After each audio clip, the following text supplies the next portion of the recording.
ETF index mutual funds నేర్చుకుని stock మార్కెట్లో రాణించాలనుకుంటున్నారా? వెంటనే ఈ నెంబర్కి కాల్ చేయండి. గురుగారు నమస్కారం అండి. నమస్కారం. గురుగారు, దశావతారాలలో చివరి అవతారం కల్కి అవతారం. కలియుగాంతంలో వస్తారు స్వామి, రెక్కల గుర్రం మీద వస్తారు, దుష్టుల్ని ఖచ్చితంగా సంహరిస్తారు అని చెప్పి వింటూ ఉంటాం, చదువుకుంటూ ఉంటాము. మరి ఇది కల్కి నిజంగానే రెక్కల గుర్రంలో మరి వస్తారా? శంబల నగరం ఉందా? ఒక్కసారి మీ ద్వారా తెలుసుకోవాలనుకుంటున్నాను. వస్తాడా అంటే మరి వస్తాడు అనే మనం నమ్ముతున్నాం. అది కూడా ఎక్కడ అంటే యునైటెడ్ ఇండియాలో. శ్రీలంక కూడా భారతదేశంలో ఒక పార్టీ కదా. ఇప్పుడు అందుకే కదా అఖండ భారత్ అని అంటూ ఉన్నాం మనం. ఆ అఖండ భారత్లో శ్రీలంకలో శంబళ అనేటటువంటి ఒక గ్రామం ఏదో ఉంది. శ్రీలంకలో ఉందా? శ్రీలంకలో ఉంది, అది ఇక్కడ లేదు. శంబళ అనే గ్రామం ఉంది. ఆ శంబళ అనే గ్రామంలో విష్ణు శర్మ అనేటటువంటి ఆయన భార్య వాళ్ళ గర్భాన ఈ కలికి జన్మిస్తాడు. జన్మించి ఆయన ఈ దుష్టులను అందరినీ కూడా సంహరిస్తాడు అని మనకి భాగవతంలో చెప్పబడింది. ఇప్పుడు నిజంగానే ఈయన వస్తాడా అని అంటే మనకు వస్తాడు అని చెప్పినటువంటి 9 అవతారాలు కూడా వచ్చాయి కదా. అయితే కొంతమంది ఏమంటే అవతారాలు వచ్చాయి అని ముందే రాసేశారు. అంటే అవతారం అయిపోయింది, రామావతారం అయిపోయిన తర్వాత రాముడి గురించి రాశారు, కృష్ణావతారం అయిన తర్వాత కృష్ణుని గురించి రాశారు. నిజమే అయి ఉండొచ్చు, నేనేం కాదనలేదు, అట్లాంటివి అయి ఉండొచ్చు. మరి కలికి వస్తాడు అని నమ్మకం ఏంటి? వస్తాడు అని నమ్మకం, మాకు నమ్మకం ఉంది వస్తాడు. కానీ ఒక్క మాట మాత్రం ఇక్కడ అన్యాయము, అక్రమము, దుర్మార్గము ప్రబలినప్పుడు, బాగా ప్రబలిపోతే ఎవడో ఒకడు వస్తాడు. ఎవడో ఒకడు వస్తాడు. ఇంట్లో కూర్చున్నటువంటి మీరే బయటికి రావచ్చు. మీ బట్టి వాళ్ళు 10 మంది కనుక బయటకు వస్తే అదే ఒక సైన్యం అయిపోతుంది. దానికి ఎవరో ఒక లీడర్ వస్తాడు, అతడే కలికి అవ్వచ్చు. ఇప్పుడు కలికి అంటే ప్రత్యేకంగా ఎగిరే ఉంటే రెక్కల గుర్రం మీద రావాలి, వాడికి ఏదో 4 చేతులు ఉండాలి, చేతుల్లో ఖడ్గాలు పట్టుకొని నరికి పారేస్తూ వెళ్ళిపోవాలి. ఎంతమంది నరుకుతాడు? అది కష్టమే కదా. శ్రీకృష్ణ పరమాత్ముడు ఆ రోజున ఎందుకు ఆవిర్భవించాడు? కృష్ణుడిగా ఎందుకు వచ్చాడు? ఈ కృష్ణుడిగా అవతరించడానికి కారణం ఏమంటే ఆ రోజున రాజవంశాలన్నీ కూడా అహంకరించిపోయినాయి. అసలు వాళ్ళని చంపేస్తే తప్పించి మళ్ళీ ఈ సత్యయుగం రాదు. అందుకని చంపేశాడు. చంపేస్తే వస్తుందా? చంపేస్తే వస్తుందా అంటే అప్పటికి ఆ టైంకి ముందు అది సేవ్ అవుతుంది, ప్రక్షాళన జరగాలి, అవుతుంది. ఆ తర్వాత అందుకే చూసావా, మా దేవుడు వచ్చేంత శాంతి చెప్పాడు, మీ దేవుడు ఇట్లా చంపేశాడు, అది ఫెయిల్ అయ్యాడు. ఫెయిల్ అవ్వటం కాదు, ఇక్కడ ఒక ప్రయత్నం చేశాడు. అందరినీ సంహరించేస్తే మళ్ళీ స్వరాజ్యం స్థాపించడం జరుగుతుంది అన్నాడు, అనుకున్నాడు. జరగల. ఆ తర్వాత మీ దేశం అక్కడికి, ఆ ప్రాంతాల్లోకి, ప్రపంచం అంతా ఒకటే కదా, అక్కడికి వచ్చి శాంతిని ప్రబోధించాడు. అలాగే అర్థం చేసుకోవాలా గురుగారు? అంతే కదా. మరి పరమేశ్వర స్వరూపం, ప్రపంచ చరాచర జగత్తంతా పరమేశ్వర స్వరూపమే కదా, అంతా ఆయనదే కదా రాజ్యం. నీది నాది ఏముంది ఇందులో? అంటే అఖండ భారతం కదా మనకి ఇప్పటికి కూడా. ఎందుకంటే కొన్ని జర్మనీలో కానీ అమెరికాలో కానీ కొన్ని ప్రాంతాల్లో మనం చదువుతూ ఉన్నప్పుడు శివలింగాలు బయటపడుతూ ఉన్నాయి. అమెరికాలో బ్రహ్మాండమైన 2 కిలోమీటర్ల పొడవు వెడల్పు ఉన్నటువంటి శ్రీచక్రం బయటపడింది అన్నారు. జర్మనీలో బోల్డు చోట్ల తవ్వుతూ ఉంటే శివలింగాలు బయటపడ్డాయి అన్నారు. గణపతి స్వామి వారు వాటిని నేను ప్రతిష్ఠ చేయించాను అని కూడా చెప్పారు. కాబట్టి మరి అక్కడ జర్మనీలో శివలింగం ఎందుకుంది? అలాగే అంకుర్వాట్లో బ్రహ్మాండం శివాలయం ఇవాటికి ఉంది కదా. మరి ప్రపంచం అంతా ఇప్పుడు. అండ్ వన్ మోర్ థింగ్ ఏమిటి, మధ్య ఆసియాలో ఉన్నటువంటి ఈ మక్కా, మదీనా ఆ ప్రాంతాల్లో కూడా అక్కడ శివలింగమేనో ఉన్నది. కాబా అని అంటారు. కాబా అనే రాయి ఉన్నది. కాబా, అక్కడ వాళ్ళు కాబా అనే ఒక రాయిని, దాన్ని వాళ్ళు అర్చన చేస్తారు, వాళ్ళు ఆరాధిస్తారు. అది ఏమిటి అంటే అది శివలింగమేను అని మన వాళ్ళు చెప్తూ ఉన్నారు. ఇప్పటికీ అక్కడ కొన్ని గదులు తాళాలు వేసి ఉంటాయి. ఆ తాళాలు వేసి ఉన్న గదుల్లో దేవతా విగ్రహాలు ఉన్నాయి, హిందూ దేవతా విగ్రహాలు ఉన్నాయి. అందుకని వాళ్ళు అవి తీయరు. సరే, ఎవరికి తోచింది వాళ్ళు చెప్తూ ఉంటారు. కాబట్టి ఒకానొక రోజున ఆ భారతీయ తత్వము, హిందుత్వము అనేది ప్రపంచం అంతా కూడా ప్రబలిపోయింది. అది ప్రబలిపోయిన తర్వాత మనది ఉమ్మడి ఫ్యామిలీ కదా.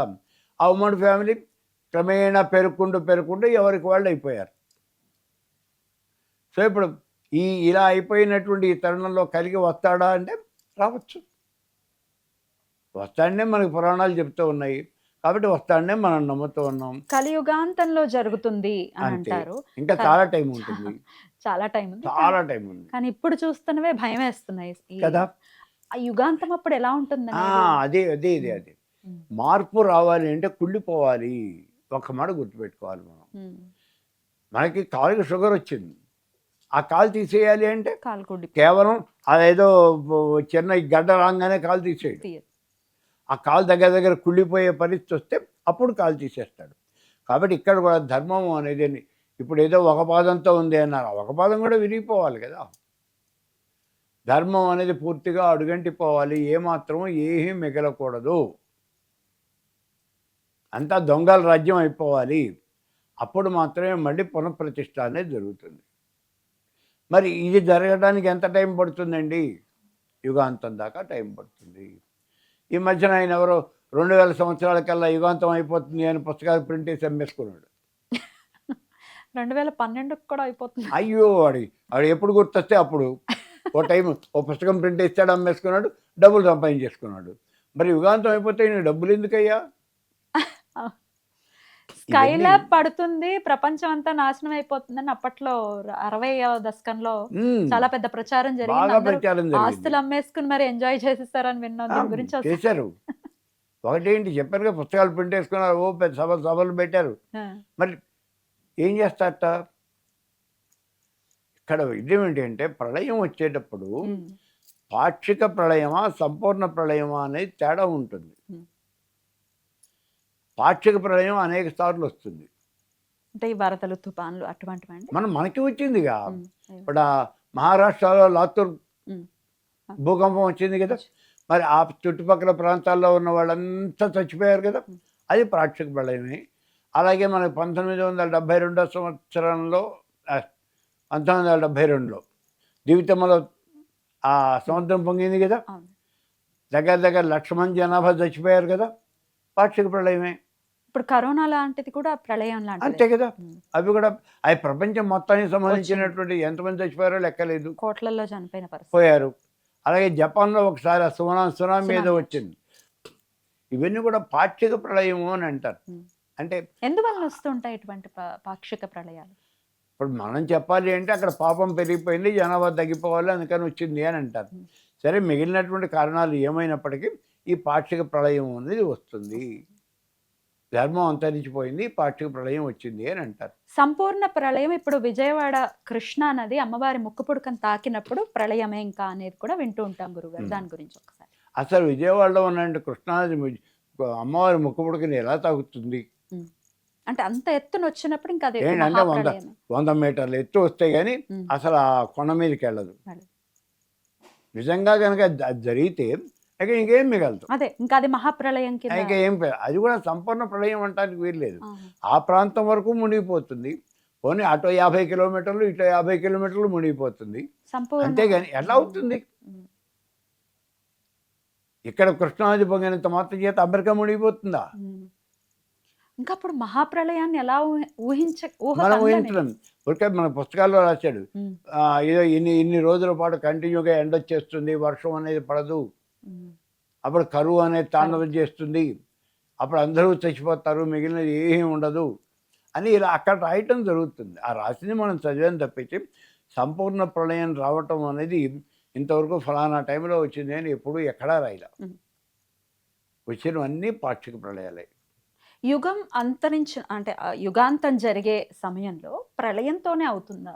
అంతేగా మరి. మరి అప్పుడు ద్వాపర యుగం ప్రళయంతోనే జరిగిందని అనుకోవాలా? ద్వాపరయుగం అయిపోయి కలియుగం వచ్చింది. మరి ద్వాపరయుగంలో ద్వారకా అంతా మునిగిపోయింది, అది పాక్షిక ప్రళయమే, సంపూర్ణ ప్రళయం కాదు, అది పాక్షికమే. ఇప్పుడు ఎందుకంటే ఇలా ఇక్కడే కాదు, పురాణాల్లో మనకు చెప్తున్నాడు. సత్యవ్రత మహారాజు, ఆయనకి శ్రీ మహావిష్ణువు అది ఆ చేప దొరికింది, చేప పెద్ద అయిపోయింది అంటారు. ఆ చేప చెబుతుంది ఇంకో 10 రోజుల్లో మొత్తం అంతా కూడా ప్రళయం అయిపోతుంది, మరి ఏం చేయాలంటే నీ దగ్గరికి ఒక పెద్ద చేప ఒకటి వస్తుంది, ఒక నావ వస్తుంది, ఆ నావలో నువ్వు ఎక్కు, ఓ చేప దొరుకుతుంది నీకు, ఆ చేప కొమ్ముకి ఈ పడవను కట్టేసి ఆ పడవను నేను తీసుకెళ్ళిపోతుంది. ఆ సమయంలో ఈ పడవలో సప్తఋషులను ఎక్కించుకో, అలాగే దొరికినటువంటి ధాన్యాలన్నీ కూడా ఇందులో పెట్టుకో, ఆ చేప ఎక్కడికి తీసుకుపోతే అక్కడికి ఇవ్వు. అప్పుడు మళ్ళీ ప్రత్యేకంగా ఇంకో మన్వంతరం ఇంకో కల్పం అనేది ప్రారంభం అవుతుంది. ఈ ఋషులే అక్కడ ఆ వచ్చేవంటి కల్పంలో వాళ్ళు మహర్షులు అవుతారు. ఇప్పుడు నువ్వు తీసుకెళ్ళేవంటి ధాన్యం ఉన్నాయే అవే మళ్ళీ విత్తనాలు అవుతాయి అంటే అది కూడా పాక్షిక ప్రళయమే. కాబట్టి సంపూర్ణ ప్రళయాన్ని ఎక్కడా ఎప్పుడూ చెప్పాల, జరుగుతుంది అని అంటారు అంతవరకు. మళ్ళీ సత్యయుగం రావటానికి మరి సంపూర్ణ ప్రళయం జరుగుతుంది అనేది ఒక అనేది అంత అవసరమేం లేదు కదా. పాక్షిక ప్రళయం కొంచెం గట్టిగా జరగచ్చు. పూర్తి సంపూర్ణ ప్రళయం జరిగిపోతే మళ్ళీ మానవుడు రావాలి అంటే మళ్ళీ అమీబా, హైడ్రా ఇవన్నీ రావాలి కదా. అవో కొన్ని కోట్ల సంవత్సరాలు పట్టేస్తుంది. అట్లా ఏం అక్కర్లేదు. మళ్ళీ పాక్షిక ప్రళయమే. ఎక్కడికక్కడ జన నష్టం అనేది ఎక్కువగా జరుగుతుంది, చాలా ఎక్కువగా జరిగిపోతుంది. ఆ వచ్చినప్పుడు ఆ వచ్చినటువంటి వాడు ఎవడో అతను నేను బాగు చేస్తాను అని చెప్పి అతను ఇనిషియేటివ్ తీసుకోవటం అనేది జరుగుతుంది. అతనే ఇప్పుడు మనకి ఈ కల్కి మహారాజు అని చెప్తున్నారు. ఇప్పుడు మరి కల్కి వచ్చేది దుష్టుల్ని సంహరించడానికి వస్తున్నారు అనేది తెలిసినటువంటి. మరి అటు దుష్ట చతుష్టయంలో మనం పడిపోకుండా ఉండాలి అని అంటే ఎటువంటి, ఇక్కడతో ఆగదు కదా గురువుగారు, మనం పుడుతూనే ఉండాలి, మరణిస్తూనే ఉండాలి, ఇది ఒక సైకిల్, ఇది జరుగుతూనే ఉంటుంది. ఆ సమయంలో మన దుష్టుల చెంతన ఉండకుండా అంటే మన సాధన ఎలా ఉండాలి? ఆ రోజున అదే కదా జరిగింది. ఈ కలియుగం ప్రారంభం కాబోయేవంటి సమయంలోనే కదా వీళ్ళంతా పోయి బ్రహ్మదేవుడిని అడుగుతారు, మాకు ఈ పొల్యూషన్ లేనటువంటి ప్రదేశం ఎక్కడన్నా చూపించమంటే అప్పుడు నైమిషారణ్యాన్ని చూపించాడు అని కదా చెప్పేది. ఆ నైమిషారణ్యంలో ఈ పొల్యూషన్ ఉండదు. అక్కడ అలా ఎంతకాలం ఉండదు, మనం అక్కడ కాలు పెట్టుకున్నాం ఇంతవరకు. మనం పెట్టామంటే మనం కాలు పెట్టామంటే అవుటేగా. ఇప్పుడు నైమిషారణ్యం నాశనం అయిపోయిందిగా. కాబట్టి అవి ప్రస్తుతం అట్లా నడుస్తుంది కొంతకాలం పాటు. భగవానుడు నేను మళ్ళీ ధర్మరాజు నేను మళ్ళీ మంచి రాజ్యాన్ని స్థాపించాను అన్నాడు. ఎంతకాలం ఉంది? ధర్మరాజుతో పాటు అది కొట్టుకుపోతుంది. అయితే ఇంకో తరం ఉంటుంది, అంతకనే ఉండదు. ఎందుకనంటే కలిపురుషుడు యొక్క ధర్మాలు కొన్ని ఉన్నాయి కదా, పాటించాలి. మరి అవి తప్పదు కదా. యువ ధర్మం అనేది అది రాక తప్పదు, అది అట్లాగే జరుగుతుంది. ఇప్పుడు దశావతారాలలో ఉన్నది విష్ణుమూర్తే, అన్ని అవతారాల్లో విష్ణుమూర్తే వస్తారు అనేది తెలిసినది. అయితే మరి వెంకటేశ్వర స్వామిని ఎందుకు దశావతారాల కింద కన్సిడర్ చేయరు? దశవ అవతారంగా ఎందుకు కన్సిడర్ చేయరు? మళ్ళీ కల్కి అని ఎలా, ఒక్కసారి దాని గురించి చెప్పరా? వెంకటేశ్వర స్వామి అసలు వచ్చినటువంటి ఒక కొత్తగా వచ్చినటువంటి ఒక దేవత. ఓకే, అంటే అంతే కదా. మొట్టమొదటిలో వెంకటేశ్వర స్వామి ఎక్కడ లేడు మనకి. పురాణ కాలంలో వెంకటేశ్వర స్వామి ఎక్కడా లేడు. ఆ తర్వాత కాలంలో కూడా ఎక్కడా వెంకటేశ్వర స్వామి లేడు. ఆ తర్వాత ఈ వెంకటేశ్వర పురాణం అంటే ఆ వెంకటేశ్వర స్వామి భక్తులంతా మన కొట్టే ప్రమాదం ఉంటుంది. మనమే వెంకటేశ్వర స్వామికి ఎగైనెస్ట్ కాదు. కానీ ఇక్కడ ఉన్నమాట మనం చెప్పుకోవాలి అంటే ఆ తర్వాత కాలంలో అక్కడ ఏదో ఒక దీని మీద, ఏది ఆ కొండ మీద, శంకర భగవత్పాదుల వారి దీనిలో ఆ కొండ మీద ఏదో ఒక ఆలయం కనిపించింది. ఆ ఆలయాన్ని ఈయన శంకరుడు దర్శించాడు. అది బాలా త్రిపుర సుందరి యొక్క ఆలయము అని. కావాలంటే ఇప్పటికి కూడా వెనకాల వైపున జడ ఉన్నది, వెండి విగ్రహానికి వెనకాల చూడండి అని ఏదో ఇట్లాంటి చాలా చాలా కథలు ఉన్నాయి మనకి. సరే, అయినా అవ్వకపోయినా ఈ చాలా మహామహిమ కలిగినటువంటి స్థలము అని చెప్పి శంకరుడు వారు గుర్తించి అక్కడ ఏదో ఒక శ్రీచక్రాన్ని, మిగిలినటువంటి యంత్రాలు కొన్ని అక్కడ స్థాపన చేశారు అని. ఇక్కడ రాబోయేటువంటి కాలంలో జనం బాగా ఇక్కడికి వస్తారు, ధనం కూడా బాగా వస్తుంది అని చెప్పేసి ఆయన వెళ్ళిపోయాడు అని. ఈ విషయం తెలిసినటువంటి వైష్ణవులు అది శ్రీమన్నారాయణుడి యొక్క విగ్రహం అని చెప్పేసి వాళ్ళు అన్నారని, ఆ తర్వాత కాదు శివుడి యొక్క విగ్రహం అని వీళ్ళు కొట్టుకున్నారు. అటు ఇటు కలిపి మొత్తానికి ఇద్దరికి కూడా కాంప్రమైజ్ అయిపోయి వెంకటేశ్వరుడు అని పేరు పెట్టారు అని. ఇలా రకరకాల కథలు చెప్తూ ఉంటారు. ఆ రెండు కూడా కాదు, శివుడు కాదు, విష్ణువు కాదు, అదే అమ్మవారి యొక్క ఇదయ్యా అని. అక్కడ అమ్మవారి యొక్క లలితా శాస్త్రం పారాయణ చేసేవాళ్ళు బోళ్ళు మంది ఉన్నారు. కాబట్టి ఏది ఏమైనప్పటికీ మన యొక్క ఆరాధ్య దైవం మనం కోరికలు తీర్చేటువంటి దేవత. అయితే మీరన్నట్టుగానే శైవులు ఇప్పటికీ ఆ కొండ పరిసర ప్రాంతాల్లో కపాలీలు అనేవాళ్ళు ఉన్నారు, కాపాలీలు ఉన్నారు.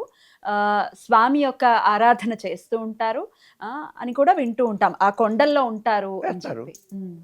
చేస్తారు. వాళ్ళు ఎక్కడైనా చేస్తారు కదా. అందులో వాళ్ళు అక్కడ ఆ ఉన్నటువంటిది ఈశ్వరుడి యొక్క విగ్రహం అని నమ్మారు అంటే తప్పనిసరిగా అక్కడ కూర్చుని ఉంటారు, వాళ్ళ సాధన అనేది వాళ్ళు చేస్తారు. చేస్తారు. అలాగే వైష్ణవులు ఇక్కడ ఉన్నది వైష్ణవుడు అనే అంటారు. ఎవరు ఏమన్నప్పటికీ అక్కడ దేవతా విగ్రహం ఉన్నది అనే మాట ఒప్పుకుంటున్నారు కదా. కాబట్టి ఎవరికి కాంట్రవర్సీ లేదు, డెఫినెట్లీ ఎవరికి కాంట్రవర్సీ లేదు. అంతేగాని ఈ శివుడు ఉన్నాడు కాబట్టి శ్మశానం అని చెప్పేసి ఎవరు మాట్లాడాల, అది అదృష్టం. మళ్ళీ మొట్టికాయ పడింది వీడియోలో. ఇప్పుడు ఆడు ఈశ్వరుడు అని చెప్పేసి వెళ్ళి ఈయన అక్కడికి పెడుతూనే ఉన్నాడు కదా. మరి వెళ్ళినప్పుడు ఈ శ్మశానం అయితే నువ్వు ఎందుకు ఎడుతున్నావు అక్కడికి? అందుకే వెళ్ళనని శపథం చేశారు. అసలు నిన్న కూడా రమ్మన్నాడు పోవయ్యా బాబు, ఎందుకు లేనిపోయినవన్నీ ఎందుకు?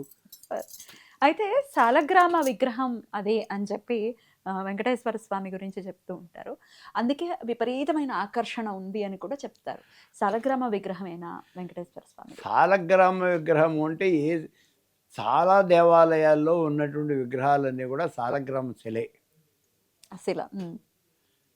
ఆ సాలగ్రామ శిల అని ప్రత్యేకంగా ఉంది. ఆ రాతితోనే విగ్రహాలు చెక్కుతారు. సాలగ్రామం అంటే దానంతట అది రూపాంతరం చెందుతుంది కదా. ఆ నర్మదా నదిలో దొరికేవంటి ఏదో అక్కడ దొరికేవంటి సాలగ్రామాలు అని అంటారు. అయితే ఇప్పుడు అవన్నీ కూడా చక్కగా కాశీలో ఫ్యాక్టరీలు పెట్టి తయారు చేస్తున్నారు. అక్కడ దొరికే రాళ్లతో బ్రహ్మాండంగా అక్కడ దొరికి ఏదో ఓ రాయి పట్టుకొచ్చేసి వాళ్ళు సాలగ్రామాలు అనేక రకాలైన సాలగ్రామాలు తయారు చేస్తారు. దానికి ఏది కావాలంటే తయారు చేస్తున్నారు. అదే నా ప్రశ్న కూడా అదే. ఇంత పెద్ద విగ్రహం ఎలా సాలగ్రామం మరి చెక్కినదే అంటే అక్కడ ఉన్నటువంటి రాయితో చెక్కినది అనేది అర్థం చేసుకోవాలా? అంతే. ఏముంది 6 అడుగుల రాయి దొరకపోవడం అనేది విచిత్రం ఏముంది. కాబట్టి దాన్ని ఆ రోజుల్లో మరి ఎవరు చెక్కారో ఎవరు ప్రత్యక్ష చేశారో దాన్ని మనకేం తెలియదు. ఆ ముహూర్త బలం అది గొప్పగా ఉంది, అది బ్రహ్మాండంగా ప్రబలం జరుగుతోంది. మీరు కూడా వినే ఉంటారు, స్వామి వెనక అంటే వీపు భాగం వైపు చెవు పెట్టి వింటే సముద్ర ఘోష వినపడుతూ ఉంటుంది, ఆయన సముద్ర అని అంటారు. ఇప్పుడు రకరకాలైనటువంటి మాటలు బయట చెప్తూ ఉంటారు. వీటన్నింటికీ నిజమేనా అని అంటే మనం వెళ్ళి వెళ్ళలేం కదా. నమ్మదగిందేనంటే చెప్పలేను, మనం వెళ్ళి వెళ్ళలేం కదా. అవునో కాదో మనం ప్రూవ్ చేయలేం కదా, అంతే. కాబట్టి వీళ్ళు అవును అంటారు, వాళ్ళు కాదు అంటారు. మనం చెప్పడానికి ఏం లేదమ్మా. ఇలాంటివి కొన్ని ఈ వచ్చే వాటిల్లో 90% పుకార్లే, ఇందులో నిజాలేమి 90% పుకార్లే. కల్కి అయితే వస్తాడని అంటారు, వస్తాడు అని అంటున్నారు. భాగవతంలో చెబుతున్నది అదే, చివరి పేజీలో ఉన్నది అదే భాగవతం. మరి ఇంత భాగవతం నమ్మిన వాళ్ళు ఆ ఒక్క పేజీ నమ్మనంటే ఎట్లా? నమ్మితే పూర్తిగా నమ్మాలి, అయితే మొత్తం మానేయాలి. కల్కి వస్తాడు. శంబాలా నగరం ఉంది, ఇప్పటికే ఉందంటారా? ఉన్నదనే చెప్తున్నారు. శ్రీలంకలో ఉందట శంబళ అనే గ్రామం ఉన్నది. కానీ దాన్ని చూసిన వాళ్ళు ఎవరు మరి లేరు. మనం పోలేదు కదా, మనకు పెద్దగా తెలియదు. ఓకే.